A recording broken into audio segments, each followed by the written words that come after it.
gimana meningkatkan atau mengoptimalkan sebuah bahan dengan keterbatasan sumber daya seminim mungkin, tapi bisa menghasilkan sebuah hal yang semaksimal mungkin. Gimana mereka ngedeliver dan membawakan karakter, memperkenalkan karakter ini menurutku sangat bagus. Oke, halo, kenalin aku kan Josi di video catatan Wih. Ya, kali ini untuk pembahasan kali ini tuh aku akan ngebahas salah satu anime yang kemarin baru selesai musim lalu, yaitu ini musim lalu atau apa, yaitu Handyman Saiton Handyman Saito in Another World. Yeah.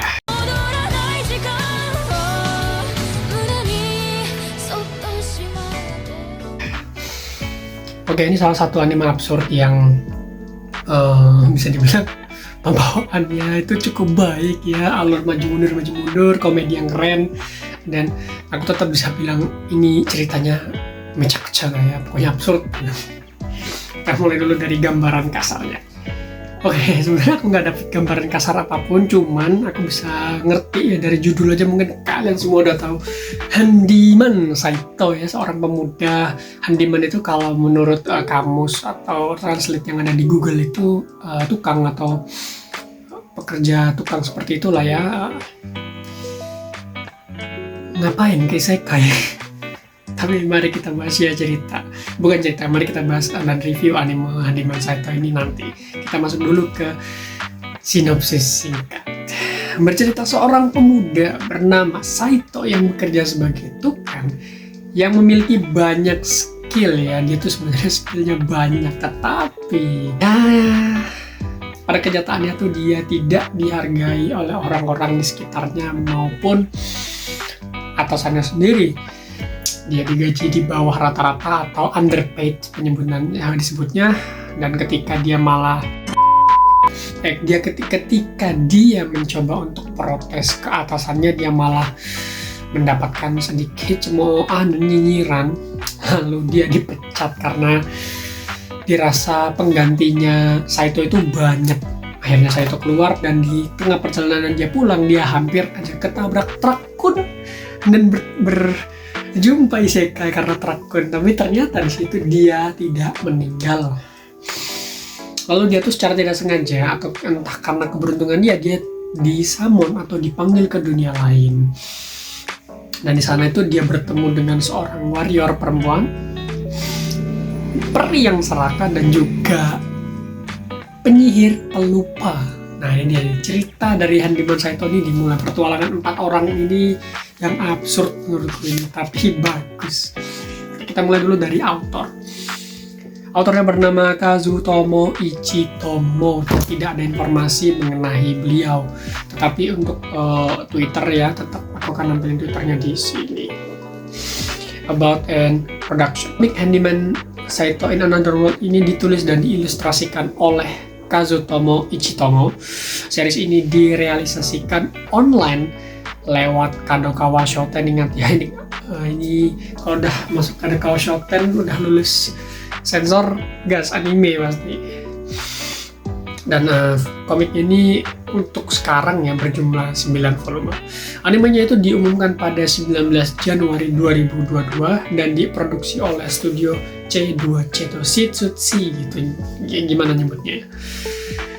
Berjumlah 12 episode, rilis 8 Januari 2023 ya, awal tahun kemarin, dan selesai rilisnya itu di 26 Maret 2023, jadi bulan lalu lah ya. 26 Maret itu bukan bulan lalu sih, 2 bulanan yang lalu lah hitungannya, Maret, April, Mei ya, 2 bulan lalu, sebulan setengah atau 2 bulan lalu lah. Langsung aja kita masuk ke review. Sejauh aku melihat sebenarnya visualnya tuh oke-oke aja, pencahayaannya tuh bagus, warna yang diberikan juga yang entahlah ya, ini tidak terlalu vibrant loh dibandingkan dengan isekai-isekai lain. Mungkin karena tema dari isekai ini bukan keluar tapi ke dalam dungeon. Jadi dungeon juga goa isinya, bukan sesuatu yang hijau atau yang berwarna-warni, jadi warnanya tidak terlalu vibrant. Dan untuk animasinya sendiri tuh menurutku ini nggak menentu, karena dalam artian gini, bukan bagus atau jelek, tapi ada beberapa bagian yang animasi yang dibutuhkan dua dimensinya tuh luar biasa effort gitu. Ada juga yang biasa aja, mungkin ini faktor storyboard ya, storyboardnya dari pihak produksi mungkin kita eksekusi animasinya brutal di bagian ini dan animasi yang biasa aja di bagian ini, seperti itu. Ya menurutku secara visual ini nggak ada masalah ya, ini oke, bagus. Entahlah ya, anime ini entah kenapa mengejutkan, visualnya tuh tidak menggunakan 3D atau CGI yang berlebihan, atau mungkin CGI yang terlalu kontras sehingga berbenturan dengan dua dimensi, akhirnya membuat penonton mungkin merasa kayak ini apaan sih, grafisnya kok menyedihkan gitu. Tapi di anime ini tidak ada yang sekontras itulah ya. Untuk alur cerita, nah ini ini alur cerita yang menurutku absurd ya eksekusinya, karena pace yang di bawah itu maju mundur dan sedikit agak memecah sudut pandang gitu. Di satu sisi aku melihatnya itu sebagai sebuah nilai plus ya, karena aku suka cerita yang seperti itu. Tapi di satu sisi mungkin ada orang yang kesulitan memahami ya, bisa jadi. Tapi mereka itu membawakan dengan seringkas dan seringan mungkin sehingga penonton itu dapat memahami cerita apa yang akan disampaikan oleh anime ini. Dan apa ya yang menjadi ini sebenarnya keresahanku sendiri untuk anime ini itu karena pembawaannya kan komedi. Jadi aku tuh tidak berekspektasi untuk berempati gitu. Ekspektasiku untuk menuangkan empati atau simpatiku terhadap anime ini ketika ada adegan dimana nanti ada sesuatu yang mengharuskan kita untuk menjadi dramatis atau melo, itu nggak ada, gara-gara komedinya memang agak luar biasa ya. Maaf ya, beberapa hal itu kalian sudah membuat stereotip gitu di kepala bahwa ini akan dipatahkan, ada punchline-nya atau gimana nya akan ditwist gitu dengan komedi. Tapi beberapa episode itu memang serius ya, terlihat serius, tapi ada yang tidak serius, jadi sedikit ambigu gitu. Gimana ya, ini ceritanya tuh manis, ceritanya asik, tapi eksekusi dari aku gak paham lah autornya tuh gimana ngebuat ceritanya dan tim produksinya juga gimana. Tapi secara overall komedinya tuh bagus, dan mungkin menurutku komedinya ini sendiri yang membuat alam bawah sadarku tuh berpikir bahwa setiap hal yang terjadi di situ adalah sebuah komedi. Jadi ketika masuk ke adegan yang mengharuskan karakter-karakter itu menjadi serius, itu komedi jadinya ya. Susah ya. mau berempati susah ya. Udah komedi nanti misalnya kalian berekspektasi ini ini pasti bakal jadi aneh, sedih enggak capek, butuh effort, butuh energi untuk nonton Netflix.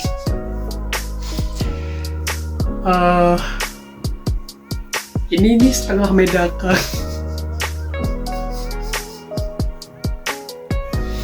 Oke, kita masuk ke karakter ya.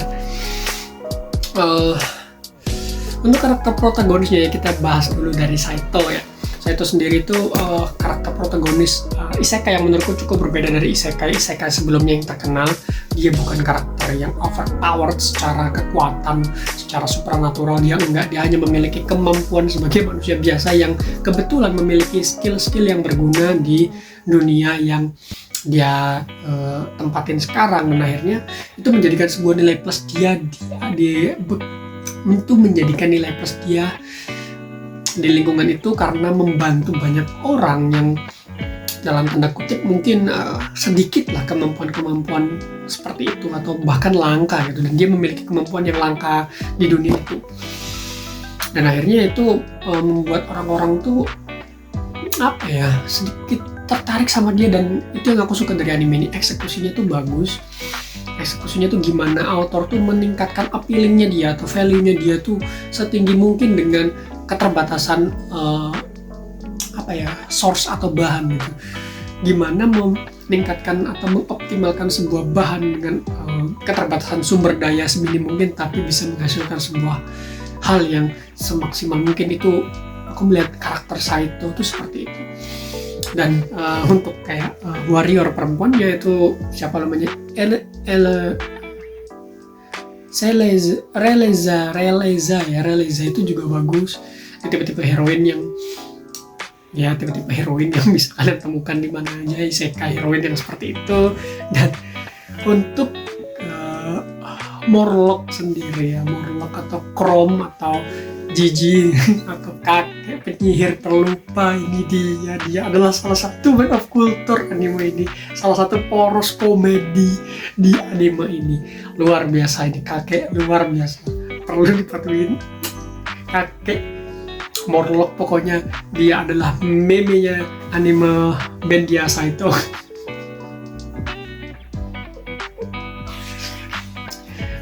Lalu yang terakhir itu ada seorang peri namanya Lana Balava lah itu. Dan ini salah satu ya tipe-tipe variasi heroin pada umumnya ya. Tapi dia di sini keberadaannya menurutku tidak sebegitu kontras, tidak sebegitu seterang kakek ini. Ya, kakek ini mendominasi semua karakter lain ya. Mungkin karena dia tuh karakter MC di balik layar gitu. Sebenarnya dia tuh MC gitu. Aku melihat bukan Saito MC-nya, atau karakter utamanya tuh kakek, si kakek Morlock. Dan yang menarik dari anime ini adalah gimana author itu memperkenalkan karakternya ya. Tim studionya juga bagus. Ya, yang menarik dari anime ini adalah gimana mereka ngedeliver dan membawakan karakter, memperkenalkan karakter ini menurutku sangat bagus. Yang menjadi nilai plus lah aku bisa bilang anime ini tuh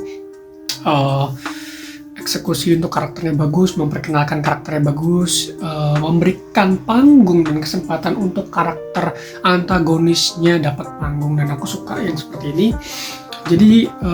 Jadi kita bisa melihat lah, kita bisa menilai bahwa autornya ini sangat-sangat memperhatikan karakter-karakternya, bahkan karakter antagonis pun itu mendapatkan kesempatan. Jadi diceritain masa lalunya dia ya, menyuruh penonton atau penikmat atau pembaca itu untuk ayolah berempati sama kami dengan para antagonis gitu. Jadi ketika kematian atau kekalahan kami itu memberikan kesan. Sialan, beda sama beberapa autor yang nyiptain karakter banyak tapi nanti dibuang hilang gitu kan, datang buat cameo, meninggal karena sebuah kejadian, tidak tahu lagi udah namanya hilang. Tapi untuk anime ini benar-benar sangat memperhatikan karakternya dan aku suka. Untuk musiknya itu bagus. Musiknya, komedinya bagus untuk ngebantuin komedi. Secara BGM-nya oke. Sound effect-nya menurutku bagus ya untuk casting magic atau spelling magic-nya. Suara-suaranya oke. Nggak yang gimana. Dan ya langsung aja kita masuk untuk openingnya. Openingnya itu ada Kaleidoscope dari Theory Planet. Untuk endingnya itu ada Hidamari no Saido dari Kanoko ya itulah ya.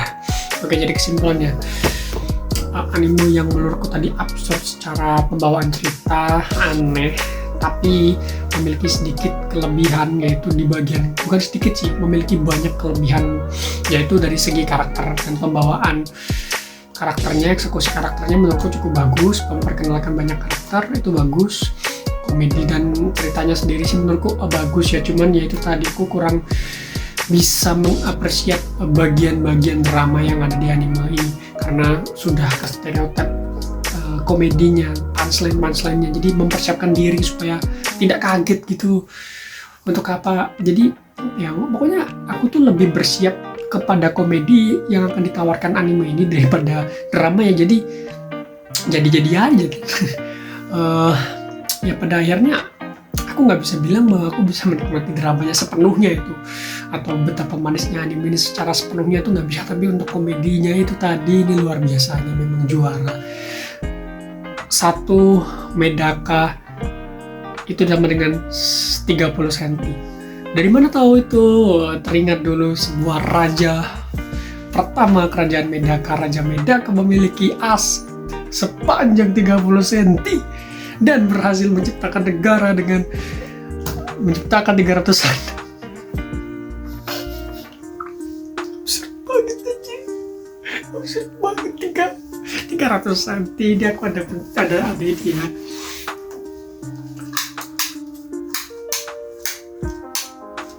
Nah, ini kameraku jelek sih, jadi nggak terlalu kelihatan. Ini 30 cm ini. Ini asetnya Medaka tuh sepanjang ini cuy. Segini cuy. Ini lebih dari ini cuy. Jadi what? 30 cm Medaka. Apaan 30 cm? Punyanya Saito itu setengahnya Medaka, yaitu 15 cm. Saito besar banget Saito. Tuh, itu seperti BBG senti ya. Coba ukur punya sendiri.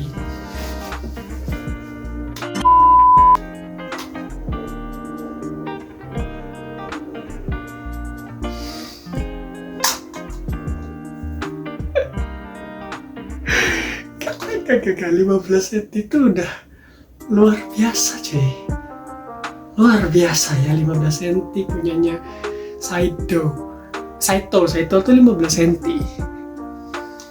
Oh gila cuy. Itu pi itu segede itu gitu. Ini aja cuma sekitar 14-15. Sekian aja untuk review Handyman Saito.